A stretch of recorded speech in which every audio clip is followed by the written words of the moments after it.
सुप्रभात बच्चों। और कैसे हैं आप लोग। चलिए, हिंदी कक्षा में आपका स्वागत है। मैंने पिछली बार आपको पढ़ाया था सर्वनाम। आज मैं पढ़ाऊंगी आपको सर्वनाम के भेद। तो थोड़ा सा पीछे दोहराते हैं। सर्वनाम के बारे में फिर से एक दो लाइन बोलती हूँ मैं। संज्ञा के स्थान पर प्रयोग होने वाले शब्द सर्वनाम कहलाते हैं। जो शब्द संज्ञा के स्थान पर प्रयोग होते हैं उनको सर्वनाम कहते हैं। देखिए उदाहरण में, राम कक्षा 3 में पढ़ता है। वह कक्षा में सबसे होशियार है। तो ये वह शब्द राम की जगह पर आया है जो कि एक संज्ञा है। तो ये वह शब्द जो हुआ सर्वनाम हुआ।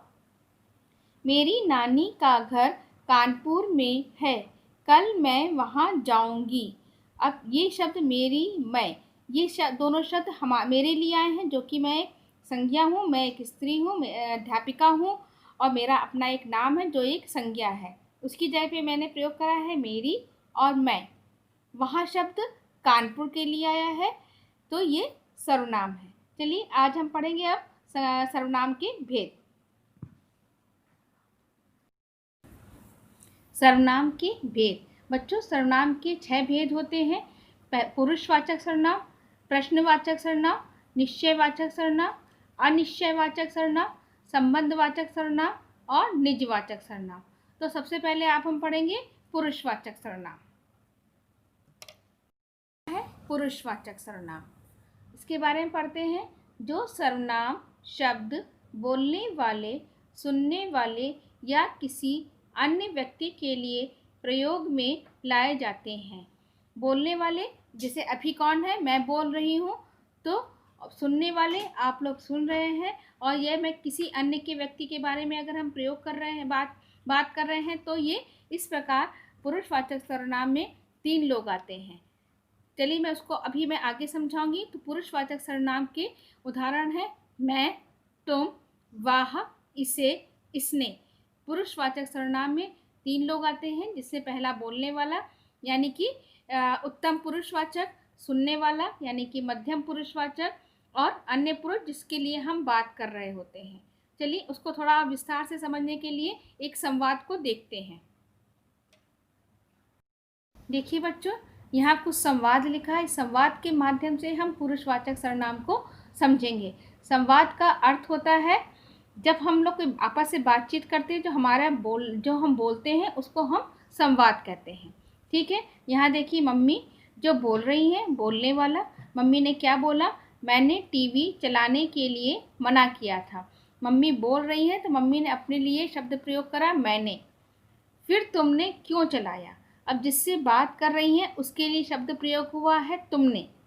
ठीक है, इसमें 2 लोग, बोलने वाला और सुनने वाला। अब ये लोग जो वार्तालाप कर रहे हैं वो देखिए, बेटा टीवी मैंने नहीं इसने चलाया। अब मम्मी बोल रही थी, बेटा सुन रहा था, और तीसरा कौन था जिसके बारे में बात हो रही थी, जिसने टीवी चलाया यानी कि इसने। तो इसमें 3 लोग आते हैं, बोलने वाला मम्मी, सुनने वाला बेटा, जो भी सुन रहा जिसके बारे में बात कर जा रही है अन्य पुरुष, तीसरा अन्य व्यक्ति जिसके लिए इसने शब्द का प्रयोग हुआ है। इस प्रकार समझते हैं उत्तम पुरुषवाचक जो बोलने वाला, मध्यम पुरुषवाचक सुनने वाला, अन्य पुरुष जिसके बारे में बात की जाए। ठीक है बच्चों, आपको समझ में आ गया। एक बार फिर से समझाते हैं। जैसे अभी मैं बोल रही हूँ तो मैं उत्तम पुरुषवाचक, मैं बोलने वाले के लिए शब्दों का प्रयोग होता है मैं, मैंने, हम, हमने, हमारे। मध्यम पुरुष सुनने वाले के लिए शब्दों का प्रयोग होता है तुम, तुम्हारा, तुमसे। अन्य पुरुष के लिए शब्द प्रयोग होता है इसे, इन्हें, इनका, इन्होंने। ठीक है बच्चों, ये आपको समझ में आ गया। अब देखते हैं दूसरा आता है निश्चयवाचक सर्वनाम। पहले इसके बारे में पढ़ते हैं।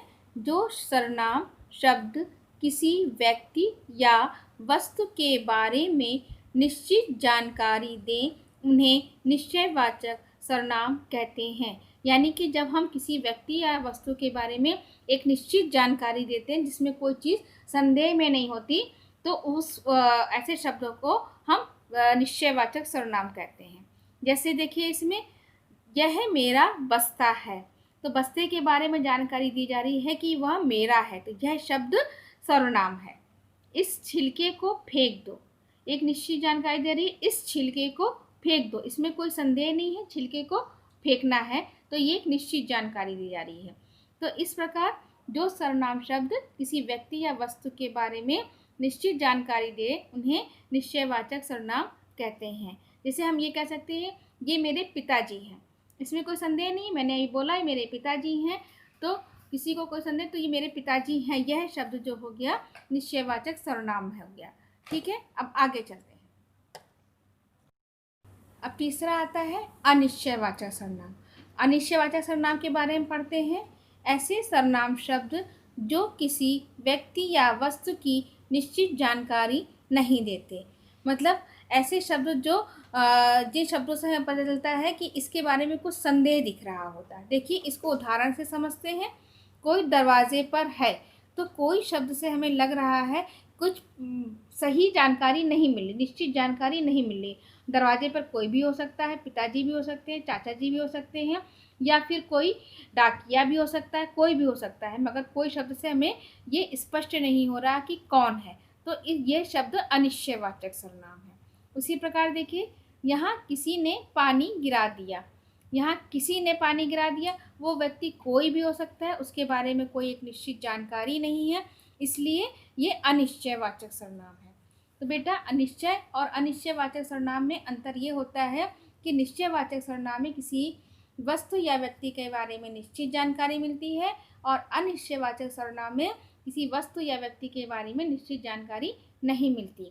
जिन शब्दों के द्वारा हमें ये पता चलता है निश्चित जानकारी के बारे में या फिर अनिश्चित जानकारी के बारे में, तो वो शब्द निश्चयवाचक सर्वनाम या फिर अनिश्चयवाचक सर्वनाम कहलाते हैं। ठीक है, अब हम चलते हैं चौथे नंबर पर। अब देखिए, चौथा आता है प्रश्नवाचक सर्वनाम। इसके नाम से ही बोध होता है प्रश्न पूछने वाला। देखिए, ऐसे शब्द, ऐसे सर्वनाम शब्द जो प्रश्न पूछने के काम आते हैं उन्हें प्रश्नवाचक सर्वनाम कहते हैं। उदाहरण देखिए, तुम्हारा नाम क्या है। अब ये क्या शब्द से प्रश्न पूछने का बोध हो रहा है, तो ये प्रश्नवाचक सर्वनाम कहलाता है। उसी प्रकार देखिए, आप कहाँ जा रहे हैं, तो इससे कहाँ शब्द से प्रश्न पूछने का बोध हो रहा है, इसलिए ये प्रश्नवाचक सर्वनाम है। कहाँ मतलब किसी जगह के बारे में ही पूछा जा रहा है, क्या मतलब नाम के बारे में पूछा जा रहा है, तो ये सर्वनाम शब्द है क्या और कहाँ। तो बहुत ही आसान है सब प्रश्नवाचक शब्द। इसमें प्रश्नवाचक शब्दों का प्रयोग होता है, प्रश्न पूछने के काम आते हैं, और सबसे बड़ी बात है वाक्य के अंत में प्रश्नवाचक चिन्ह भी लगा होता है। चलिए अब देखते हैं नंबर 5।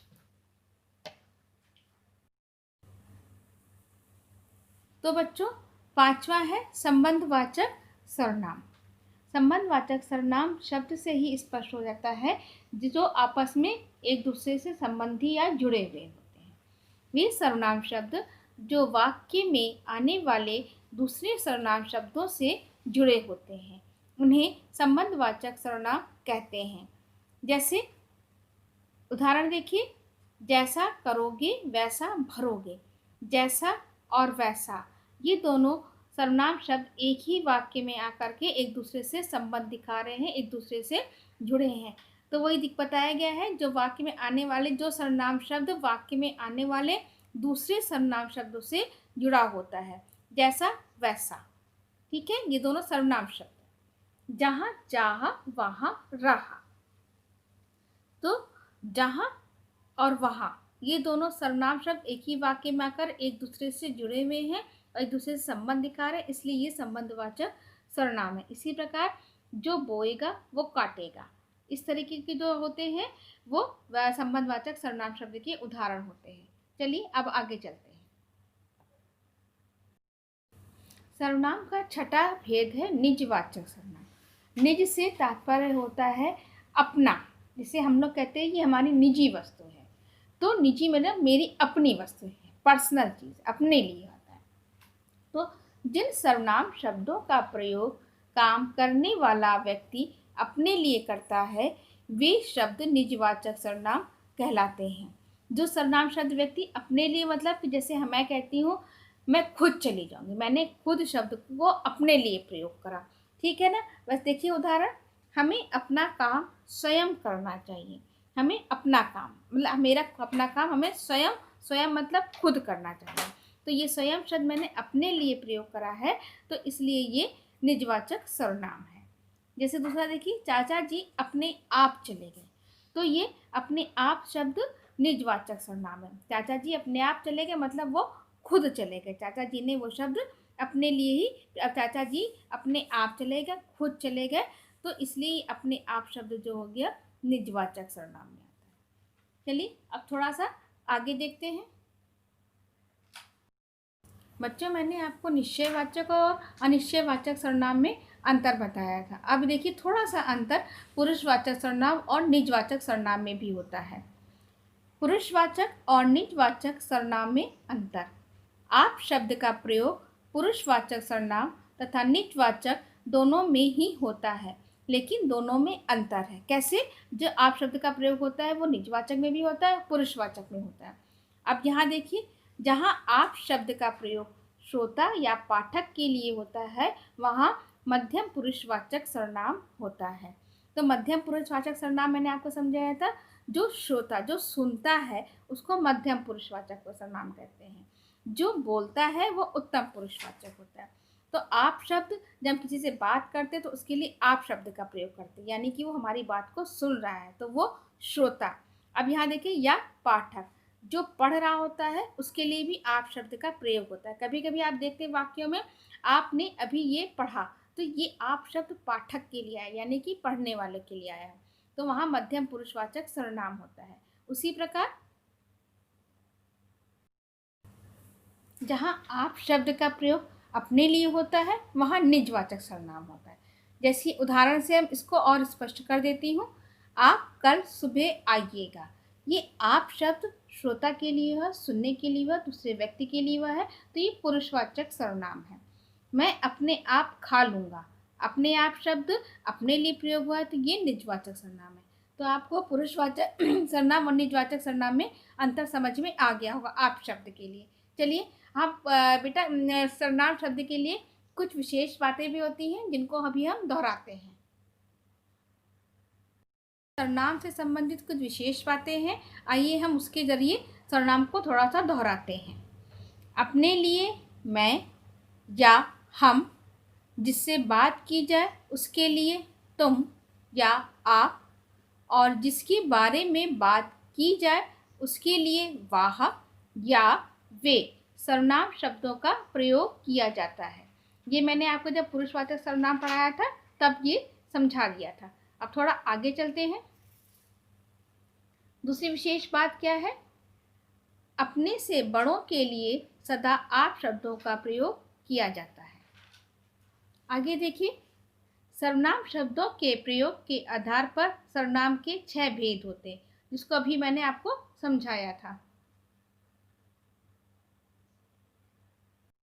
देखिए चौथी विशेष बात क्या होती है? सर्वनाम शब्द का प्रयोग करने से भाषा सुंदर व सरल बनती है। जब मैंने आपको एकदम आरंभ में सर्वनाम समझाया था तो मैंने ये बात स्पष्ट करी थी ना कि अगर हम बार बार संज्ञा शब्द या का प्रयोग करेंगे तो भाषा अटपटी लगेगी, अगर हम उसकी जगह सर्वनाम शब्दों का प्रयोग करेंगे तो भाषा सुंदर और सरल बनती है। पांचवी विशेष बात क्या है? संज्ञा की तरह सर्वनाम छब्दों के भी एक वचन व बहुवचन होते हैं। ये भी मैंने आपको पिछले वीडियो में दिखाया था। छठी बात क्या है? अनिश्चयवाचक सर्वनाम में कुछ शब्द है ये अप्राणीवाचक और कोई शब्द प्राणीवाचक के लिए प्रयोग होता है। कैसे? अनिश्चयवाचक सर्वनाम में मैंने आपको बताया था वस्तु और व्यक्ति के बारे में निश्चित जानकारी नहीं होती है, तो जो शब्द जैसे कुछ, ये शब्द जो है अप्राणीवाचक वस्तुओं के लिए, मतलब अप्राणीवाचक से मतलब है जो चीज़ निर्जीव होती है उसके लिए प्रयोग होता है अनिश्चयवाचक सर्वनाम में, और कोई शब्द प्राणीवाचक के लिए प्रयोग होता है प्राणीवाचक जो चीज़ें सजीव होती हैं जिनमें जान होती है। तो अनिश्चयवाचक सर्वनाम में कुछ शब्द जो होता है वो अप्राणीवाचक के लिए प्रयोग होता है और कोई शब्द प्राणीवाचक के लिए प्रयोग होता है। देखिए सातवीं विशेष बात क्या है? आप शब्द का प्रयोग पुरुषवाचक व निजवाचक सर्वनाम दोनों में ही होता है, लेकिन दोनों में अंतर होता है। ये मैंने अभी आपको स्पष्ट कर दिया था। तो आशा करती हूँ आपको सर्वनाम के भेद समझ में आ गए होंगे। अगर आपको ये मेरा वीडियो अच्छा लगे और चीज़ समझ में आ गई है तो लाइक बटन दबाना ना भूलिएगा और कमेंट बॉक्स में अपना कमेंट ज़रूर डालिएगा। धन्यवाद बच्चों।